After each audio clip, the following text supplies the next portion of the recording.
जय श्री कृष्ण। गुरुर्ब्रह्मा गुरुर्विष्णु गुरुर्देवो महेश्वरः।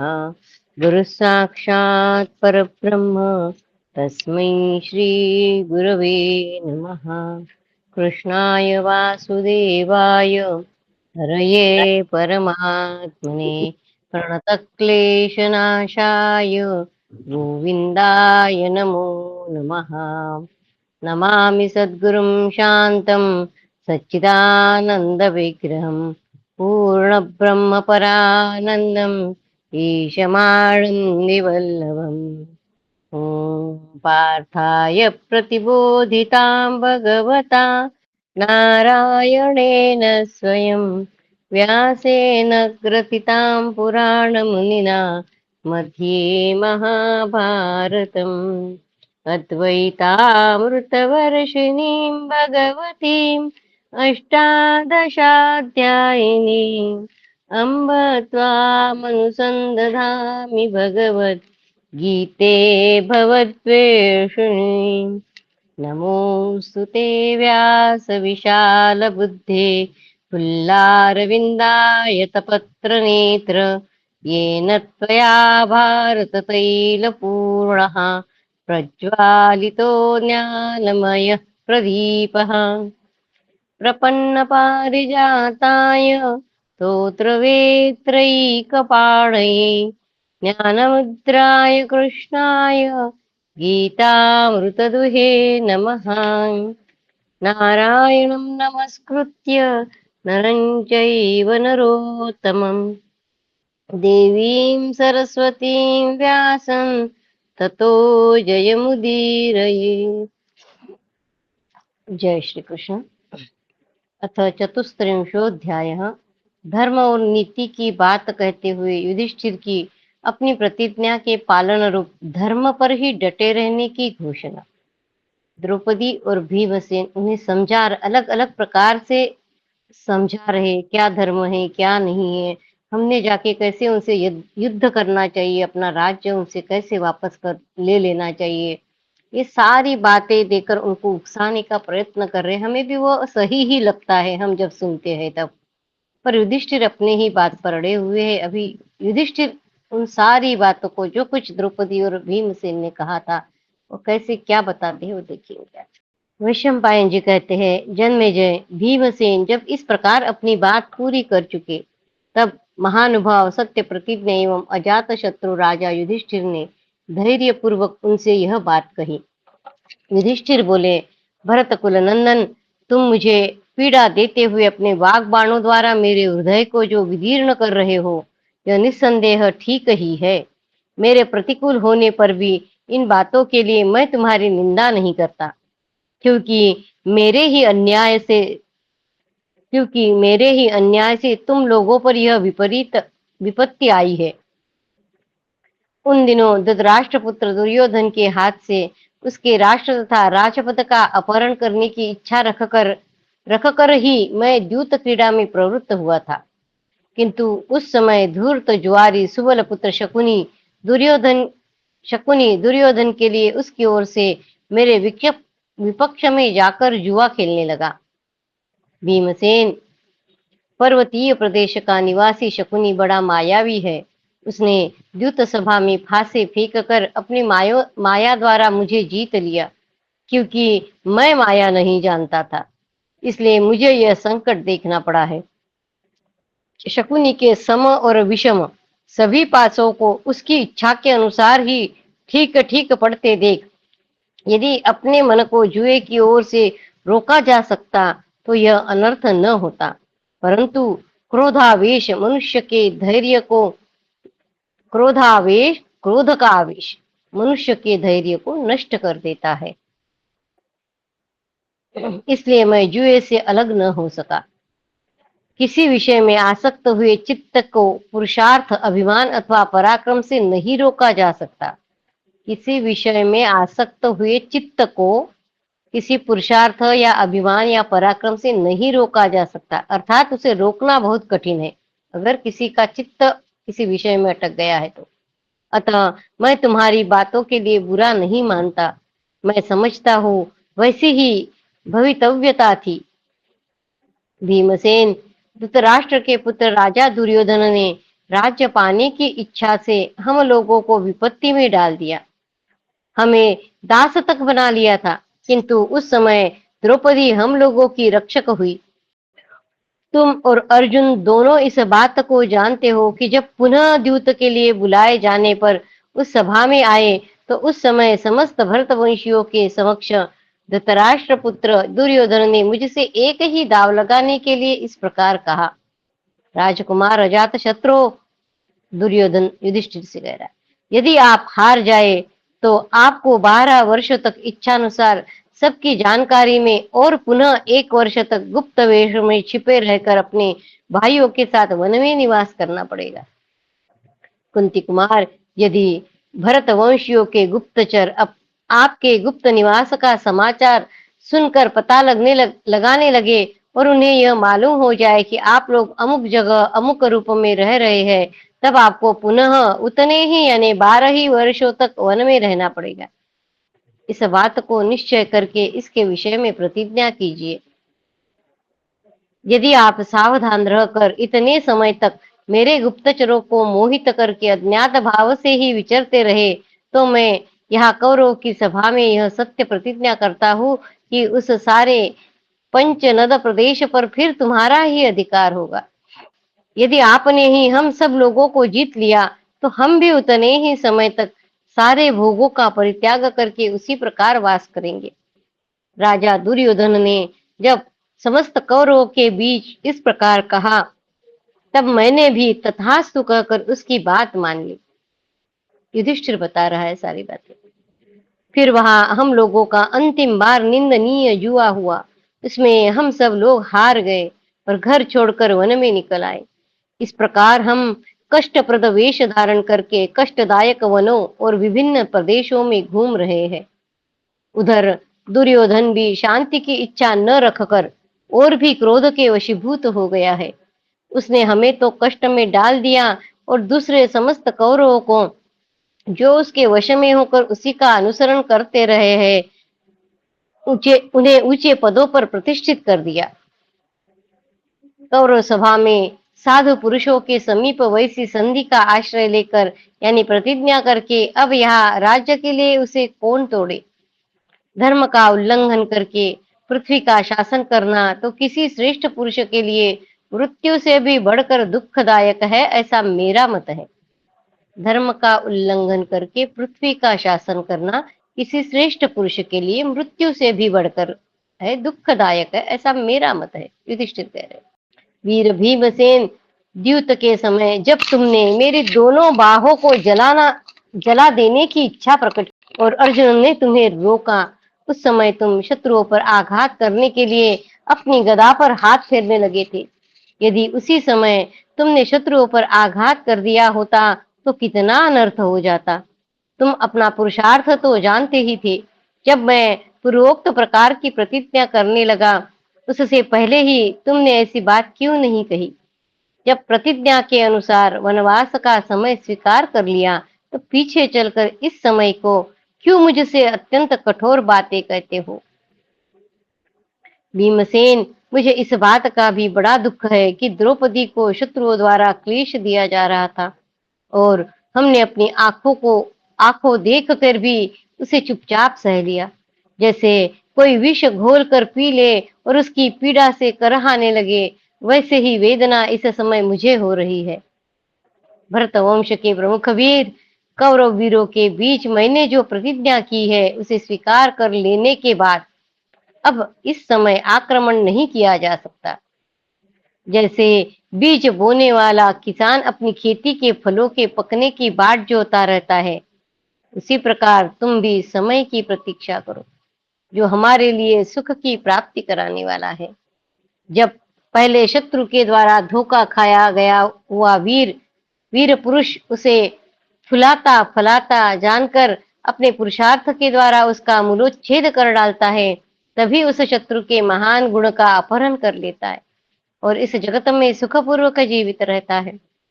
वह वीर पुरुष लोक में संपूर्ण लक्ष्मी को प्राप्त कर लेता है।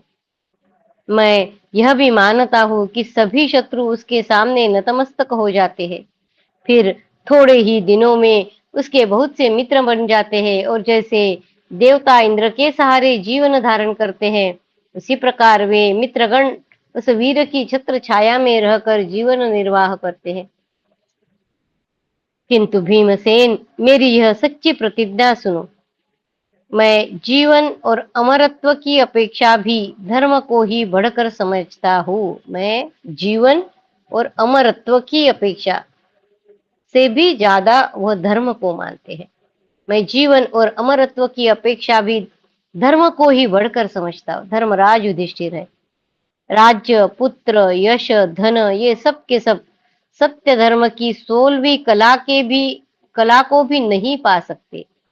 पुत्र, यश, धन, ये सब के सब सत्य धर्म की 16वीं कला को भी नहीं पा सकते।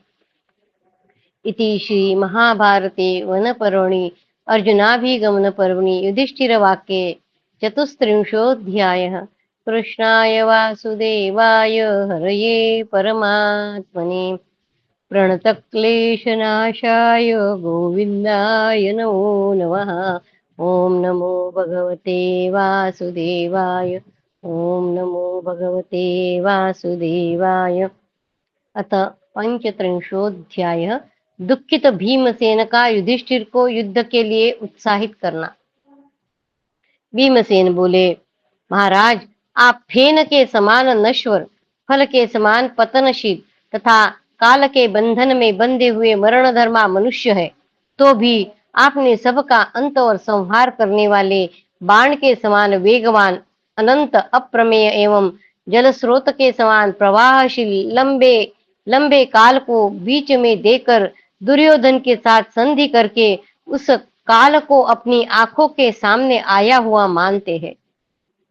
किंतु कुंती कुमार, सलाई से थोड़ा थोड़ा करके उठाए जाने वाले अंजन चूर्ण यानी सुरमे की भांति एक एक निमेष में जिसकी आयु क्षीण हो रही है, वह क्षणभंगुर मानव समय की प्रतीक्षा क्या कर सकता है? अवश्य ही जिसकी आयु की कोई माप नहीं है, अथवा जो आयु की निश्चित संख्या को जानता है तथा जिसने सब कुछ प्रत्यक्ष देख लिया है, वही समय की प्रतीक्षा कर सकता है। 12 वर्षों तक रुकने के लिए कह रहे युधिष्ठिर, बाद में देखेंगे उसके बारे में भीमसेन ये बात कर रहे। राजन, 13 वर्षों तक हमें जिसकी प्रतीक्षा करनी है, वह काल हमारी आयु को क्षीण करके हम सबको मृत्यु के निकट पहुंचा देगा। देहधारी की मृत्यु सदा उसके शरीर में ही निवास करती है। देहधारी की मृत्यु सदा उसके शरीर में ही निवास करती है। अतः मृत्यु के पहले ही हमें राज्य प्राप्ति के लिए चेष्टा करनी चाहिए। जिसका प्रभाव छुपा हुआ है, वह भूमि के लिए भार रूप ही है, क्योंकि वह जनसाधारण में ख्याति नहीं प्राप्त कर सकता है। वह वैर का प्रतिशोध न लेने के कारण बैल की भांति दुख उठाता रहता है। जिसका बल और उद्यम बहुत कम है, जो वैर का बदला नहीं ले सकता, उस पुरुष का जन्म अत्यंत घृणित है। जो वैर का बदला नहीं ले सकता, उस पुरुष का जन्म अत्यंत घृणित है। मैं तो उसके जन्म को निष्फल मानता हूँ। भीमसेन कह रहे, महाराज, आपकी दोनों भुजाएं स्वर्ण की अधिकारिणी है। आपकी कीर्ति राजा पृथु के समान है। आप युद्ध में शत्रु का संहार करके अपने बाहुबल से उपार्जित धन का उपभोग कीजिए। यदि मनुष्य अपने को धोखा देने वाले शत्रु का वध करके तुरंत ही नरक में पड़ जाए, तो उसके लिए वह नरक भी स्वर्ग के तुल्य है। यदि ये सब भीमसेन का मत है, यदि मनुष्य अपने को धोखा देने वाले शत्रु का वध करके तुरंत ही नरक में पड़ जाए, तो उसके लिए वह नरक भी स्वर्ग के तुल्य है। अमर्ष से जो संताप होता है, वह आग से भी बढ़कर जलाने वाला है, जिससे संतप्त होकर मुझे न तो रात में नींद आती है और न दिन में। ये हमारे भाई अर्जुन धनुष की प्रत्यंचा खींचने में सबसे सर्वश्रेष्ठ है, परंतु ये भी निश्चय ही अपनी गुफा में दुखी होकर बैठे हुए सिंह की भांति सदा अत्यंत संतप्त होते रहते हैं। जो अकेले ही संसार के समस्त धनुर्धर वीरों का सामना कर सकते हैं। वे ही वे ही अर्जुन महान गजराज की भांति अपने मानसिक क्रोधजनित संताप को किसी प्रकार रोक रहे हैं। नकुल, सहदेव तथा वीर पुत्रों को जन्म देने वाली हमारी बूढ़ी माता कुंती, ये सब के सब आपका प्रिय करने की इच्छा रखकर ही मूर्खों और गूंगों की भांति चुप रहते हैं। आपके सभी बंधु बांधव और सृंजय वंशी योद्धा भी आपका प्रिय करना चाहते हैं। केवल हम दो व्यक्तियों का ही केवल हम दो व्यक्तियों को ही विशेष कष्ट है। एक तो मैं संतप्त होता हूँ और दूसरी प्रतिविंध्य की माता द्रौपदी। हम दोनों को ज्यादा कष्ट हो रहा है, ऐसे बता रहे हैं कि द्रौपदी और भीमसेन। मैं जो कुछ कहता हूँ वह सबका प्रिय है। हम सब लोग संकट में पड़े हैं और सभी युद्ध का अभिनंदन करते हैं। राजन, इससे बढ़कर अत्यंत दुखदायिनी विपत्ति और क्या होगी कि नीच और दुर्बल शत्रु हम बलवानों को राज्य छीनकर उसका उपभोग कर रहे हैं। इससे बढ़कर अत्यंत दुखदायिनी विपत्ति और क्या होगी कि नीच और दुर्बल शत्रु हम बलवानों का राज्य छीनकर उसका उपभोग कर रहे हैं। आप शील स्वभाव के दोष और कोमलता से एवं दया भाव से युक्त होने के कारण इतने क्लेश सह रहे हैं, परंतु महाराज, इसके लिए आपकी कोई प्रशंसा नहीं करता है। आपकी बुद्धि अर्थ ज्ञान से रहित वेदों के अक्षर मात्र को रटने वाले मंद बुद्धि क्षत्रियों की तरह केवल गुरु की वाणी का अनुसरण करने के कारण नष्ट हो गई है। यह तात्विक अर्थ को समझने या समझाने वाली नहीं है। आप दयालु ब्राह्मण रूप है, पता नहीं क्षत्रिय कुल में कैसे आपका जन्म हो गया। भीमसेन युधिष्ठिर से कह रहे हैं, आप दयालु ब्राह्मण रूप है, पता नहीं क्षत्रिय कुल में कैसे आपका जन्म हो गया, क्योंकि क्षत्रिय योनि में तो प्राय क्रूर बुद्धि के ही पुरुष उत्पन्न होते हैं। महाराज, आपने राजधर्म का वर्णन तो सुना ही होगा। जैसा मनु जी ने कहा है, फिर क्रूर, मायावी, हमारे हित के विपरीत आचरण करने वाले तथा अशांत चित्त वाले दुरात्मा धृतराष्ट्र पुत्रों का अपराध आप क्यों क्षमा करते हैं? आप बुद्धि, पराक्रम, शास्त्र ज्ञान तथा उत्तम कुल से संपन्न होकर भी जहाँ कुछ काम करना है वहाँ अजगर की भांति चुपचाप क्यों बैठे हैं? जहाँ कुछ काम करना है वहाँ अजगर की भांति चुपचाप क्यों बैठे हैं? कुंती नंदन, आप अज्ञानवास के समय जो हम लोगों को छिपा कर रखना चाहते हैं, इससे जान पड़ता है कि आप एक मुट्ठी तिनके से हिमालय पर्वत को ढक देना चाहते हैं। आप इस भूमंडल में विख्यात है। जैसे सूर्य आकाश में छिपकर नहीं रह सकते हैं, उसी प्रकार आप भी कहीं छिपे रहकर अज्ञातवास का नियम नहीं पूरा कर सकते। जहाँ जल की अधिकता हो, ऐसे प्रदेश में शाखा, पुष्प और पत्तों से सुशोभित विशाल शाल वृक्ष के समान अथवा श्वेत गजराज ऐरावत के सदृश ये अर्जुन कभी भी अज्ञात में कैसे रह सकेंगे? कुंती कुमार, ये दोनों भाई बालक नकुल और सहदेव सिंह के समान पराक्रमी हैं। ये दोनों कैसे छिपकर विचर सकेंगे? यह वीर जननी पवित्र कीर्ति राजकुमारी द्रौपदी सारे संसार में विख्यात है। भला यह अज्ञातवास के नियम कैसे निभा सकेगी? महाराज, मुझे भी प्रजा वर्ग के बच्चे तक पहचानते हैं। जैसे मेरु पर्वत को छिपाना असंभव है, उसी प्रकार मुझे अपनी अज्ञातचर्या भी संभव नहीं दिखाई देती है। राजन, इसके सिवा एक बात और है। हम लोगों ने भी बहुत से राजाओं तथा राजकुमारों को उनके राज्य से निकाला दिया है। वे सब आकर राजा धृतराष्ट्र से मिल गए होंगे। हमने जिनको राज्य से वंचित किया अथवा निकाला है, वे कदापि हमारे प्रति शांत भाव नहीं धारण कर सकते। अवश्य ही दुर्योधन का प्रिय करने की इच्छा रखकर वे राजा लोग भी हम लोगों को धोखा देना उचित समझकर हम लोगों की खोज करने के लिए बहुत से छिपे हुए गुप्तचर नियुक्त करेंगे और पता लग जाने पर निश्चय ही दुर्योधन को सूचित कर देंगे। उस दशा में हम लोगों पर बड़ा भारी भय उपस्थित हो जाएगा। हमने अब तक वन में ठीक ठीक 13 महीने व्यतीत कर लिए हैं। आप इन्हीं को परिमाण में 13 वर्ष समझ लीजिए। 13 महीने हो गए हैं और वो कहते हैं कि परिमाण में इसको आप 13 वर्ष समझ लीजिए। और मनीषी पुरुषों का कहना है कि मास संवत्सर का प्रतिनिधि है। एक मास संवत्सर का प्रतिनिधि है।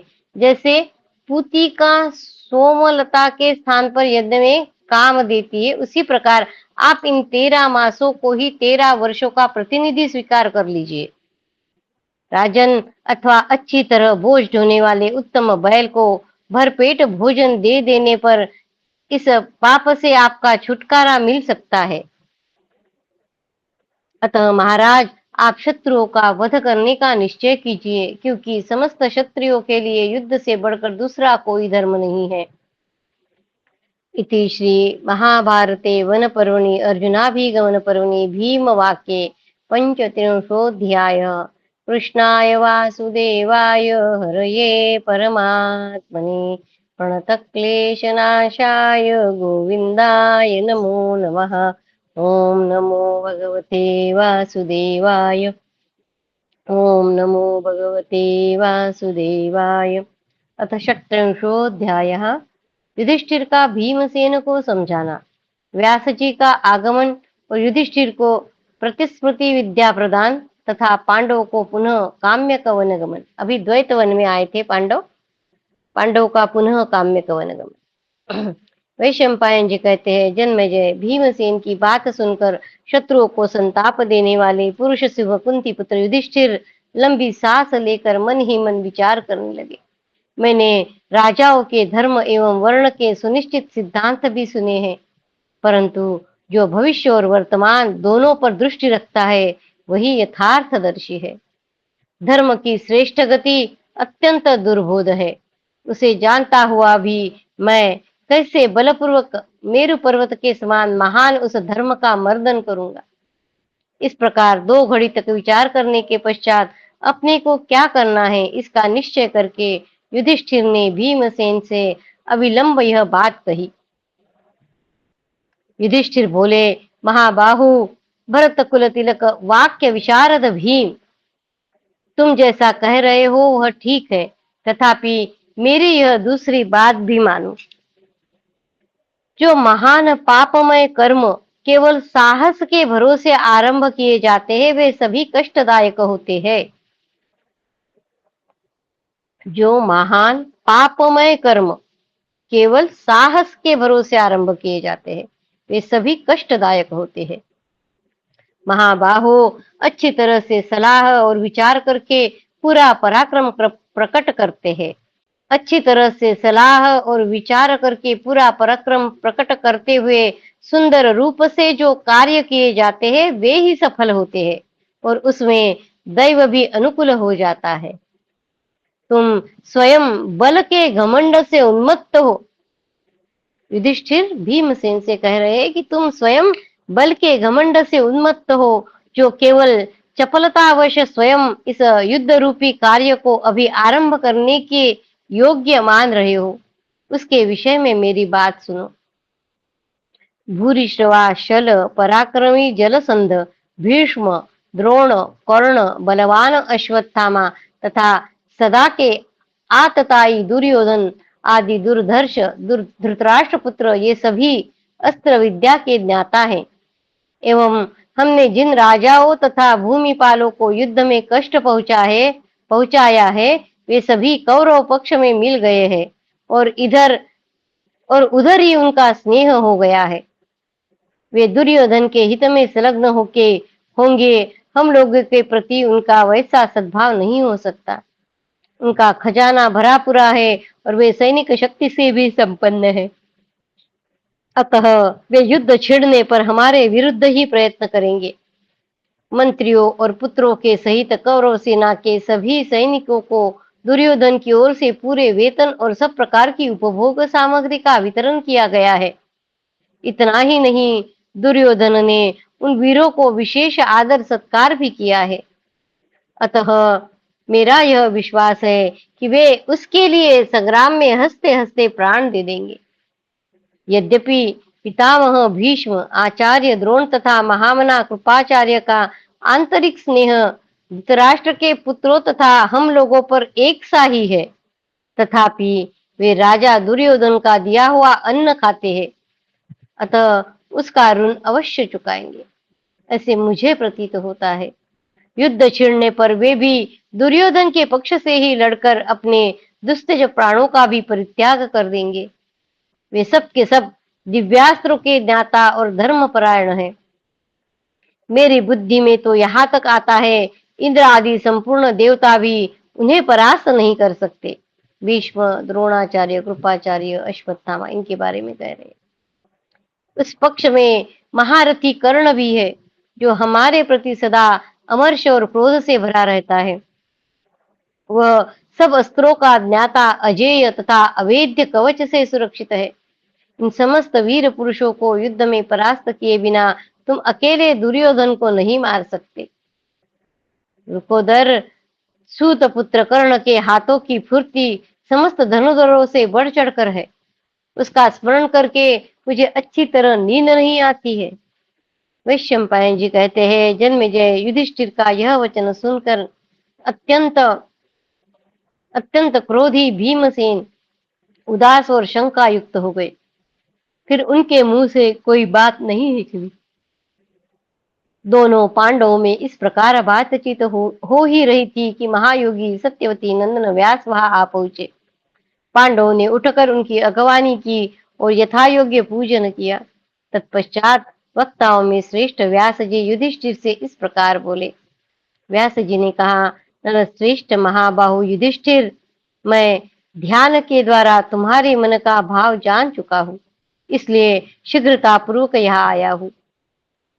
शत्रुहंता भारत, भीष्म, द्रोण, कृपाचार्य, कर्ण, अश्वत्थामा, धृतराष्ट्रपुत्र दुर्योधन और दुशासन से भी जो तुम्हारे मन में भय समा गया है, उसे मैं शास्त्रीय उपाय से नष्ट कर दूंगा।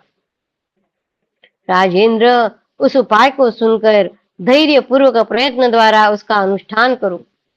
उसका अनुष्ठान करके शीघ्र ही अपनी मानसिक चिंता का परित्याग कर दो। तदनंतर प्रवचन कुशल पाराशर नंदन व्यास जी युधिष्ठिर को एकांत में ले गए और उनसे यह युक्ति युक्त वचन बोले। तुम्हारे कल्याण का सर्वश्रेष्ठ समय आया है, जिससे धनुर्धर अर्जुन युद्ध में शत्रुओं को पराजित कर देंगे।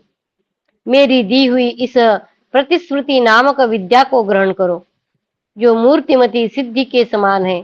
तुम मेरे शरणागत हो, इसलिए मैं तुम्हें इस विद्या का उपदेश करता हूँ, जिसे तुमसे पाकर महाबाहु अर्जुन अपना सब कार्य सिद्ध करेंगे। ये अर्जुन दिव्यास्त्रों की प्राप्ति के लिए देवराज इंद्र, रुद्र, वरुण, कुबेर तथा धर्मराज के पास जाए। ये अपनी तपस्या और पराक्रम से देवताओं को प्रत्यक्ष देखने में समर्थ होंगे। भगवान नारायण जिनके सखा है, वे पुरातन महर्षि महातेजस्वी नर ही अर्जुन है। भगवान नारायण जिनके सखा है, वे पुरातन महर्षि महातेजस्वी नर ही अर्जुन है। सनातन देव, अजेय, विजयशील तथा अपनी मर्यादा से कभी च्युत न होने वाले हैं। महाबाहु अर्जुन इंद्र, रुद्र तथा अन्य लोकपालों से दिव्यास्त्र प्राप्त करके महान कार्य करेंगे। कुंती कुमार, अब तुम अपने निवास के लिए इस वन से किसी दूसरे वन में जो तुम्हारे लिए उपयोगी हो जाने की बात सोचो। एक ही स्थान पर अधिक दिनों तक रहना प्राय रुचिकर नहीं होता। इसके सिवा यहाँ तुम्हारा चिर निवास समस्त तपस्वी महात्माओं के लिए तप में विघ्न पड़ने के कारण उद्वेग कारक होगा। यहाँ के हिंसक पशुओं के उपयोग मारने का काम हो चुका है तथा तुम बहुत से वेदांगों के पारगामी विद्वान ब्राह्मणों का भरण पोषण करते हो और हवन करते हो, इसलिए यहाँ लता गुल्म और औषधियों का क्षय हो गया है। हवन करते हैं इसलिए वहां पे लता गुल्म और औषधियों का क्षय हो गया है। वैशंपायन जी कहते हैं, जन्मेजय, ऐसा कहकर लोक तत्व के ज्ञाता एवं शक्तिशाली योगी परम बुद्धिमान सत्यवती नंदन भगवान व्यास जी ने अपनी शरण में आए हुए पवित्र धर्मराज युधिष्ठिर को उस अत्युत्तम विद्या का उपदेश किया और कुंती कुमार की अनुमति लेकर फिर वही अंतर्धान हो गए। धर्मात्मा मेधावी संयत चित्त युधिष्ठिर ने उस वेदोक्त मंत्र को मन से धारण किया और समय समय पर सदा उसका अभ्यास करने लगे। तदनंतर वे व्यास जी की आज्ञा से प्रसन्नता पूर्वक द्वैत वन से काम्यक वन में चले गए, जो सरस्वती के तट पर सुशोभित है। महाराज, जैसे महर्षि गणदेव राज इंद्र का अनुसरण करते हैं, वैसे ही वेदादि शास्त्रों की शिक्षा तथा अक्षर ब्रह्म तत्व के ज्ञान में निपुण बहुत से तपस्वी ब्राह्मण राजा युधिष्ठिर के साथ उस वन में गए। वहां से काम्यक वन में आकर मंत्रियों और सेवकों सहित वे महात्मा पांडव पुनः वही बस गए। राजन, वहां धनुर्वेद के अभ्यास में तत्पर हो उत्तम वेद मंत्रों का उद्घोष सुनते हुए उन मनस्वी पांडवों ने कुछ काल तक निवास किया। वे प्रतिदिन हिंसक पशुओं को मारने के लिए शुद्ध शास्त्रानुकूल बाणों द्वारा शिकार खेलते थे एवं शास्त्र के विधि के अनुसार नित्य पितरों तथा देवताओं को अपना अपना भाग देते देते थे, अर्थात नित्य श्राद्ध और नित्य होम करते थे। इति श्री महाभारते वनपर्वणि अर्जुनाभिगमन पर्वणि काम्यक वनगमने षट्त्रिंशोऽध्यायः। कृष्णाय वासुदेवाय हरये परमात्मने प्रणतक्लेशनाशाय गोविन्दाय नमो नमः। ॐ नमो भगवते वासुदेवाय। ॐ नमो भगवते वासुदेवाय। अथ सप्तत्रिंशोऽध्यायः। अर्जुन का सब भाई आदि से मिलकर इंद्रकील पर्वत पर जाना एवं इंद्र का दर्शन करना। वैशंपायन जी कहते हैं, नरश्रेष्ठ जन्मे जय। कुछ काल के अनंतर धर्मराज युधिष्ठिर को व्यास जी के संदेश का स्मरण हो आया। तब उन्होंने परम बुद्धिमान अर्जुन से एकांत में वार्तालाप किया। शत्रुओं का दमन करने वाले धर्मराज युधिष्ठिर ने 2 घड़ी तक वनवास के विषय में चिंतन करके किंचित मुस्कुराते हुए अर्जुन के शरीर को हाथ से स्पर्श किया और एकांत में उन्हें सांत्वना देते हुए इस प्रकार कहा। युधिष्ठिर ने कहा, भारत, आजकल पितामह भीष्म, द्रोणाचार्य, कृपाचार्य, कर्ण और अश्वत्थामा, इन सब में चारों पादों से युक्त संपूर्ण धनुर्वेद प्रतिष्ठित है। वे दैव, ब्राह्म और मानुष तीनों पद्धतियों के अनुसार संपूर्ण अस्त्रों के प्रयोग की सारी कलाएं जानते हैं। उन अस्त्रों के ग्रहण और धारण रूप प्रयत्न से तो वे परिचित ही है। शत्रुओं द्वारा प्रयुक्त हुए अस्त्रों की चिकित्सा निवारण के उपाय भी वे जानते हैं। उन सबको धृतराष्ट्र पुत्र दुर्योधन ने बड़े आश्वासन के साथ रखा है और उपभोग की सामग्री देकर उन्हें संतुष्ट किया है। इतना ही नहीं, वह उनके प्रति गुरुजनोचित बर्ताव करता है। अन्य संपूर्ण योद्धाओं पर भी दुर्योधन सदा ही बहुत प्रेम रखता है। उसके द्वारा सम्मानित और संतुष्ट किए हुए आचार्यगण उसके लिए सदा शांति का प्रयत्न करते हैं। जो लोग उसके द्वारा समय समय पर समादृत हुए हैं, वे कभी उसकी शक्ति क्षीण नहीं होने देंगे। आज यह सारी पृथ्वी ग्राम, नगर, समुद्र, वन तथा खानों सहित दुर्योधन के वश में है। तुम ही हम सब लोगों के अत्यंत प्रिय हो। हमारे उद्धार का सारा भार तुम पर ही है। अब इस समय के योग्य जो कर्तव्य मुझे उचित दिखाई देता है, उसे सुनो। मैंने श्री कृष्ण द्वैपायन व्यास जी से एक रहस्यमय विद्या प्राप्त की है। उसका विधिवत प्रयोग करने पर समस्त जगत अच्छे प्रकार से जो का त्यों स्पष्ट दिखने लगता है। उस मंत्र विद्या से युक्त एवं एकाग्रचित्त होकर तुम यथा समय देवताओं की प्रसन्नता प्राप्त करो। अपने आप को उग्र तपस्या में लगाओ। धनुष, कवच और खड्ग धारण किए हुए साधु व्रत के पालन में स्थित हो। मौनावलंबन पूर्वक किसी किसी को आक्रमण का मार्ग न देते हुए उत्तर दिशा की ओर जाओ। धनंजय, इंद्र को समस्त दिव्यास्त्रों का ज्ञान है। रुद्रासुर से डरे हुए संपूर्ण देवताओं ने उस समय अपनी सारी शक्ति इंद्र को ही समर्पित कर दी थी। वे सब दिव्यास्त्र एक ही स्थान में हैं। तुम उन्हें वहीं से प्राप्त कर लोगे। अतः तुम इंद्र की शरण लो, वह तुम्हें सब अस्त्र प्रदान करेंगे। आज ही दीक्षा ग्रहण करके तुम देवराज इंद्र के दर्शन की इच्छा से यात्रा करो। वैशंपायन जी कहते हैं, जन्मेजय ऐसा कहकर शक्तिशाली धर्मराज युधिष्ठिर ने मन, वाणी और शरीर को संयम में रखकर दीक्षा ग्रहण करने वाले अर्जुन को विधि पूर्वक पूर्वोक्त प्रतिश्रुति विद्या का उपदेश किया। तदनंतर बड़े भाई युधिष्ठिर ने अपने वीर भाई अर्जुन को वहां से प्रस्थान करने की आज्ञा दी। धर्मराज की आज्ञा से देवराज इंद्र का दर्शन करने की इच्छा मन में रखकर महाबाहु धनंजय ने अग्नि में आहुति दी और स्वर्ण मुद्राओं की दक्षिणा देकर ब्राह्मणों से स्वस्ति वाचन कराया तथा गांडीव, धनुष और दो महान अक्षय तुनीर साथ ले लिए। कवच, तालत्राण यानी जूते, सॉरी तलत्राण, कवच, तलत्राण तथा उंगलियों की रक्षा के लिए गोह के चमड़े का बना हुआ अंगुलित्र धारण किया। दास्ता ने इसके बाद ऊपर की ओर देख लंबी सांस खींचकर धृतराष्ट्र पुत्रों के वध के लिए महाबाहु अर्जुन धनुष हाथ में लिए वहां से प्रस्थित हुए।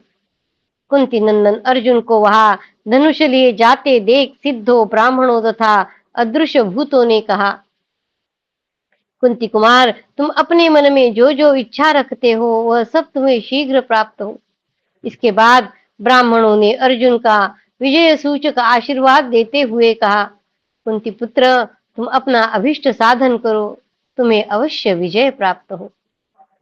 शाल वृक्ष के समान कंधे और जांघों से सुशोभित वीर अर्जुन को इस प्रकार सबके चित्त को चुराकर प्रस्थान करते देख द्रौपदी इस प्रकार बोली। द्रौपदी ने कहा, कुंती कुमार महाबाहु धनंजय, आपके जन्म लेने के समय आर्या कुंती ने अपने मन में आपके लिए जो जो इच्छाएं की थी तथा आप स्वयं भी अपने हृदय में जो जो मनोरथ रखते हैं वे सब आपको प्राप्त हो। हम लोगों में से कोई भी क्षत्रिय कुल में उत्पन्न न हो, उन ब्राह्मणों को नमस्कार है जिनका भिक्षा से निर्वाह हो जाता है। नाथ, मुझे सबसे बढ़कर दुख इस बात से हुआ है कि उस पापी दुर्योधन ने राजाओं से भरी हुई सभा में मेरी ओर देखकर और मुझे गाय यानी अनेक पुरुषों के उपभोग में आने वाली, इसका मतलब गाय बोला है, कहकर मेरा उपहास किया है।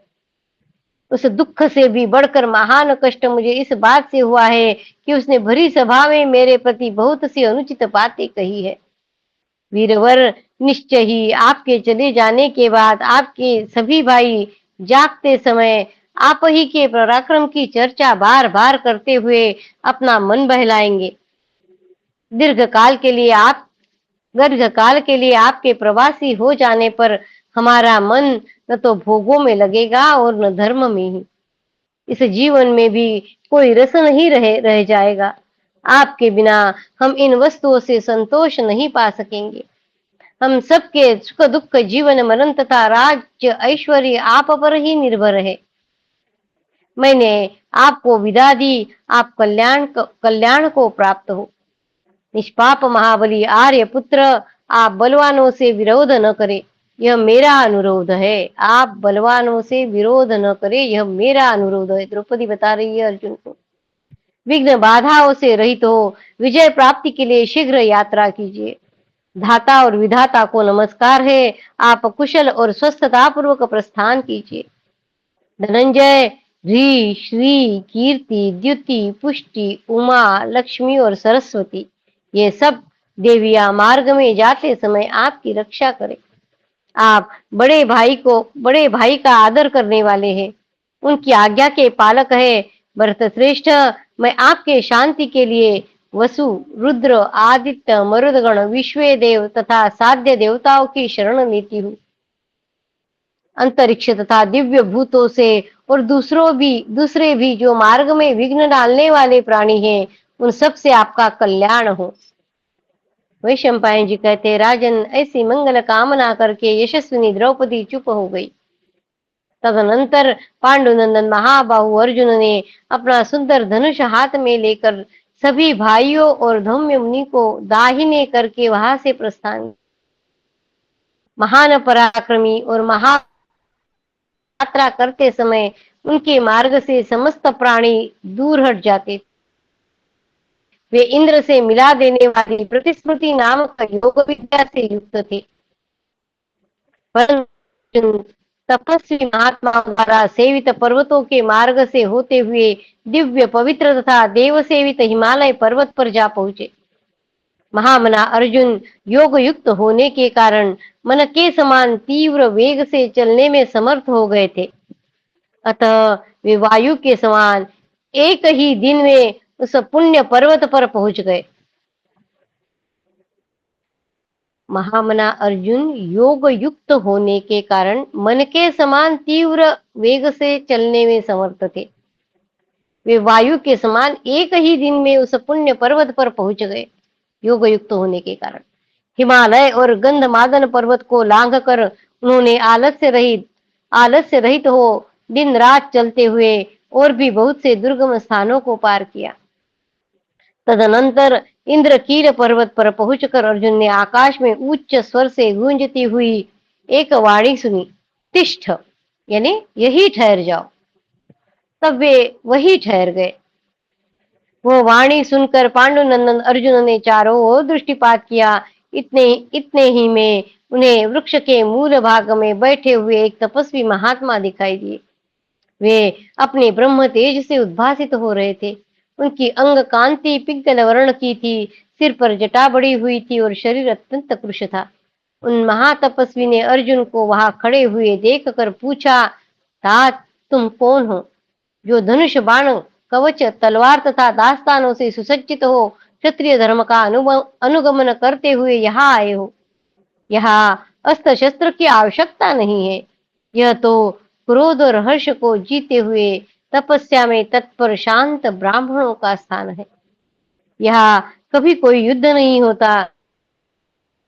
तुम्हारे धनुष का कोई काम, धनुष यही फेंक दो। अब तुम उत्तम गति को प्राप्त हो चुके हो। खोज और तेज में तुम्हारे जैसा दूसरा कोई पुरुष नहीं है। इस प्रकार उन ब्रह्मर्षि ने हंसते हुए से बार बार अर्जुन से धनुष को त्याग देने की बात कही। परंतु अर्जुन धनुष न त्यागने का दृढ़ निश्चय कर चुके थे। अतः ब्रह्मर्षि उन्हें धैर्य से विचलित नहीं कर सके।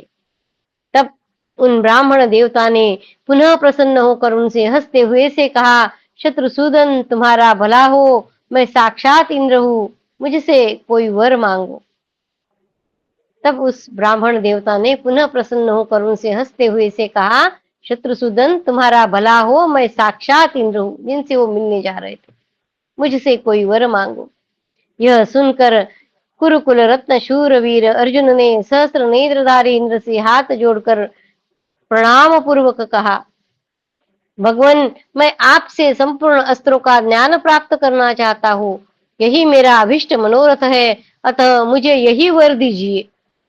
तब महेंद्र ने प्रसन्न चित्त हो हंसते हुए से कहा, धनंजय, जब तुम यहाँ तक आ पहुंचे तब तुम्हें अस्त्रों को लेकर क्या करना है?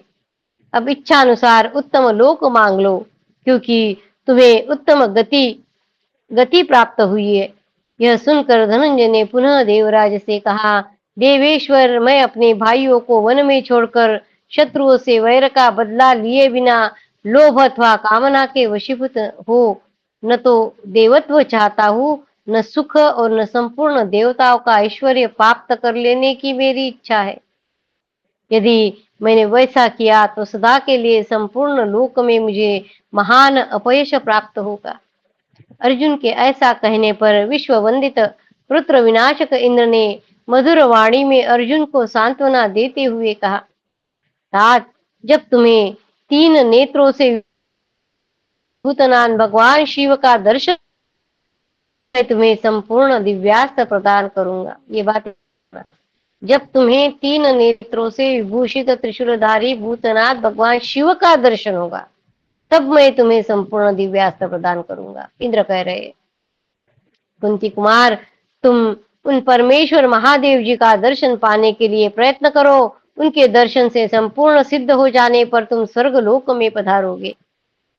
अर्जुन अर्जुन से ऐसा कहकर इंद्र पुनः अदृश्य हो गए। तत्पश्चात अर्जुन योग युक्त हुए वही रहने लगे। इति श्री महाभारते वन पर्वणि अर्जुनाभिगमन पर्वणि इंद्रदर्शने सप्तत्रिंशोऽध्यायः।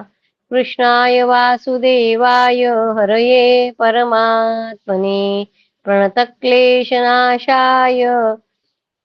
गोविन्दाय नमो नमः।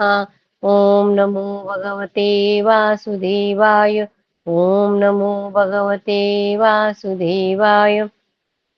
यहाँ पे हमारा अर्जुनाभिगमन पर्व पूरा हुआ है वन पर्व में, और कैरात पर्व शुरू हुआ है। कैरात पर्व अष्टात्रिंशोऽध्याय। अर्जुन की उग्र तपस्या और उसके विषय में ऋषियों का भगवान शंकर के साथ वार्तालाप। जन्मेजय बोले, भगवान, अनायास ही महान कर्म करने वाले कुंती नंदन अर्जुन की यह कथा मैं विस्तार पूर्वक सुनना चाहता हूँ। उन्होंने किस प्रकार अस्त्र प्राप्त किए? पुरुष सिंह महाबाहु तेजस्वी धनंजय उस निर्जन वन में निर्भय के समान कैसे चले गए थे? उस वन में रहकर पार्थ ने क्या किया? भगवान शंकर तथा देवराज इंद्र को कैसे संतुष्ट किया? विप्रवर, मैं आपकी कृपा से यह सब बातें सुनना चाहता हूँ। आप दिव्य और मानुषी सभी वृत्तांतों को जानते हैं। ब्राह्मण, मैंने सुना है कि सभी संग्राम में परास्त न होने वाले युद्ध ने पूर्व काल में भगवान अद्भुत, अनुपम और रोमांचकारी युद्ध किया था, जिसे सुनकर शूरवीर कुंती पुत्रों के हृदयों में भी दैन्य हर्ष और विस्मय के कारण कपकपी छा गई थी। अर्जुन ने और भी जो जो कार्य किए हैं वे सब भी मुझे बताइए। जन्मेजय वैशंपायन जी से पूछ रहे, शूरवीर अर्जुन का अत्यंत सूक्ष्म चरित्र भी ऐसा नहीं दिखाई देता है जिसमें थोड़ी सी भी निंदा के लिए स्थान हो। अर्जुन का चरित्र ऐसा नहीं है कि जिसमें थोड़ी सी भी निंदा के लिए स्थान हो, अतः वह सब मुझसे कहिए। वैशंपायन जी कहते हैं, तात, पौरव श्रेष्ठ महात्मा अर्जुन की यह कथा दिव्य, अद्भुत और महत्वपूर्ण है। इसे मैं तुम्हें सुनाता हूँ।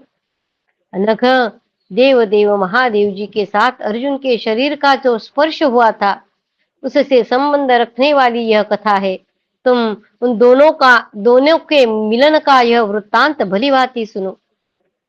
राजन, अमित पराक्रमी, महाबली, महाबाहु, कुरुकुल भूषण इंद्रपुत्र अर्जुन, जो संपूर्ण विश्व में विख्यात महारथी और सुस्थिर चित्त वाले थे, युधिष्ठिर की आज्ञा से देवराज इंद्र तथा देवाधिदेव भगवान शंकर का दर्शन करने के लिए कार्य के सिद्धि का उद्देश्य लेकर अपने उस दिव्य गांडीव धनुष और सोने के मुठ वाले खड़ग को हाथ में लिए उत्तर दिशा में हिमालय पर्वत की ओर चले।